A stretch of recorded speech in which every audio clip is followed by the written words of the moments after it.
दिन किचन में मैं चाय बना रही थी, तभी अमन ने आकर मुझे पीछे से अपनी बाहों में भर लिया और मुझे प्यार करने लगा।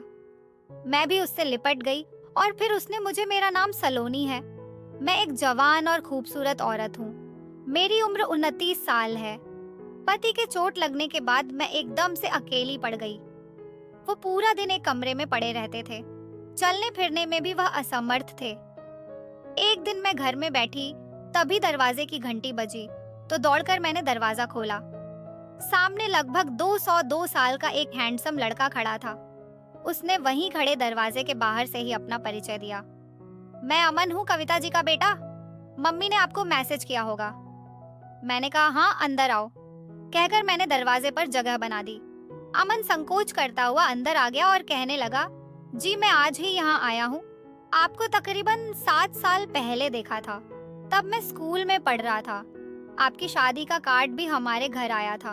तब मेरे स्कूल के एग्जाम थे, इसलिए आपकी शादी में मैं शामिल नहीं हो सका।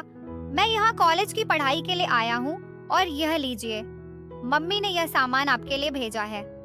यह कहकर उसने एक बैग दिया। मैंने देखा तो बैग में बगीचे के ताजा फल, सब्जियां, अचार वगैरह था। मैंने खुशी खुशी से थैंक यू बोलकर बैग ले लिया और उसको कहा कि जल्दी से नहा लो। नहाने के बाद चाय नाश्ता कर लो। मैंने चाय नाश्ता वगैरह दिया। इसी बीच मैंने जोर देकर कहा, तुम यहीं पर रहो। मैं तुम्हारी मम्मी को कह चुकी हूँ, तुम्हें अपनी पढ़ाई लिखाई पर सब कुछ तैयार मिल जाएगा। तुम अपनी पढ़ाई लिखाई पर ध्यान देना। अमन यह सुनकर बस एक बार में ही मान गया। मानो इस बात को सुनने के लिए वह बेचैन था। वह उठा और जल्दी से अपना सब सामान जो वह लाया था, बाहर बरामदे में रखा था, वह अंदर ले आया। पूरे दिन अमन अपना कमरा ठीक करता रहा। कुछ ही देर के बाद वह अपनापन महसूस करने लगा था, मगर उसका दिल यहाँ इतनी जल्दी लग जाएगा, वह यह किसी ने सोचा नहीं था। अगले दिन अमन को मैंने अपने पति से मिलवाया। अमन हैरान रह गया कि वह घर के सबसे पिछले कमरे में खामोश लेटे हुए हैं। फिर कहने लगा, कमाल है, कल दोपहर से रात तक इनकी आवाज तक सुनाई नहीं दी। मेरे पति सोचते रहे। मैंने उनकी सोच में बाधा डालते हुए कहा, दरअसल बात यह है कि यह दिन भर सोते रहते हैं और रात भर जगते हैं, मगर कल कुछ ऐसा हुआ कि दिन भर और रात भर सोते ही रहे। मैं अमन के आने से बहुत खुश थी। सुनसान घर में कुछ रौनक तो हो गई। अमन अब यहाँ पर पूरी तरह से सेट हो गया था। वह रोज कॉलेज जाता, कॉलेज से आता। कॉलेज से आने के बाद उसकी रूटीन के हिसाब से वह चलता और पढ़ाई भी मन लगाकर करता। एक दिन अमन किचन में आकर मेरा हाथ बटाने लगा, तो मैं हंसकर बोली, अभी तुम बच्चे हो, तुम्हारा काम है पढ़ना लिखना। जवाब में उसने कहा, पढ़ना तो मेरा काम जरूर है, मगर इतना भी बच्चा नहीं हूँ, मैं पूरे 22 साल का हूँ। मैंने चौंकते हुए उसे देखा। तो अमन कहने लगा, मैं कॉलेज में पढ़ता हूँ, अब बच्चा नहीं रहा। ये सुनकर मैं चुप हो गई। एक दिन बातों बातों में अमन मुझसे पूछने लगा, आपके पति को क्या हुआ है? वो कमरे में अक्सर बंद क्यों रहते हैं? मैंने कहा, वो बिल्कुल फिट थे। पहले अच्छा खासा बिजनेस देख रहे थे। हमारा खुद का कारोबार था, उससे बहुत अच्छी आमदनी होती थी। हुआ ये कि पिछले साल ही एक बिजनेस मीटिंग के लिए वह बाहर जा रहे थे और पता नहीं कैसे उनकी गाड़ी का एक्सीडेंट हो गया और उस एक्सीडेंट में उन्हें बहुत सी चोटें आईं। मैंने सब इलाज कर लिया, लेकिन कोई फर्क नहीं पड़ा। कितने महीनों तक तो वह अस्पताल में ही एडमिट रहे। फिलहाल तो थरथराते हुए चल पाते हैं। 4 कदम चलने में भी पूरे 15 से 20 मिनट लग जाते हैं, इसलिए अपने कमरे में ही थोड़ा बहुत चलते हैं। हफ्ते में 3 दिन फिजियोथेरेपी करने वाला आता है। बाकी दिन फिल्में देखते हैं, जब किताबें पढ़ते हैं। धीरे धीरे ठीक हो जाएंगे। डॉक्टर ने कहा है कि समय लगेगा, फिर आराम से चलने लगेंगे। अमन ये सुनकर मेरी तरफ देखने लगा। वह जानता था कि मुश्किल से 7 साल ही हुए होंगे हमारी शादी को। उसने अंदाजा लगाया था। मैंने कहा, हाँ 7 साल हो रहे हैं, लेकिन मैं आपको बहुत पहले से जानता था। मतलब मैंने देखा था आपको हमारे घर आते जाते हुए। आप मम्मी के पास कुछ किताबें लेने आई थी ना? दी हाँ। तब तुम्हारी मम्मी मेरी मैथ्स की टीचर थी और उनको किताबें लौटाने आई थी। उसके बाद मैं दूसरे स्कूल में जाने लगी थी। ऐसे ही कुछ महीने बीत गए।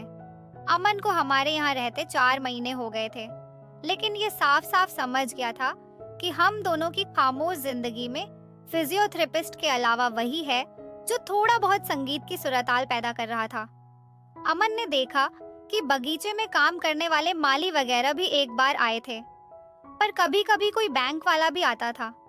अमन आज बिल्कुल ही फ्री था, इसलिए वह गुनगुनाता हुआ किचन में आया और झट से मेरी दोनों आंखें बंद करके मेरे कान में मुंह लगाकर बोला, सलोनी, आज मैं कर दूंगा सारा काम, तुम इधर आओ और यहाँ बैठो इस जगह। और वह धीरे धीरे से मेरे मुलायम गीले और खुशबूदार बालों को सूंघता हुआ मुझे एक कुर्सी पर बैठाने लगा, लेकिन मैं उसको वहां बैठाकर खुद उसकी गोद में बैठ गई। हम दोनों कुछ पल ऐसे ही रहे, ना हिले डुले ना कुछ बोले, बस चुपचाप एक दूसरे को महसूस करते रहे। 5 मिनट बीते होंगे कि कहीं से कुछ खांसने की आवाज आई तो हम दोनों चौंक गए और घबरा कर मैंने अमन को अपने आप से तुरंत अलग किया। हालांकि अमन की इच्छा नहीं थी कि वह मुझसे अलग हो। अमन मन ही मन बीती दोपहर की उस मधुर घटना को अचानक याद करने लगा और उसके चेहरे पर एक शरारती मुस्कान आ गई और वह मेरे पास आया और धीरे से मेरे बगल में आकर काम करने लगा। मेरे अंदर जैसे बिजली सी दौड़ रही थी। मैं इतनी खुश थी, यह मेरा प्यासा मन ही जानता था, क्योंकि पति के एक्सीडेंट के बाद से मैं तरस गई थी इस प्यार को पाने के लिए। मगर अमन ने मेरा अधूरापन दूर कर दिया था।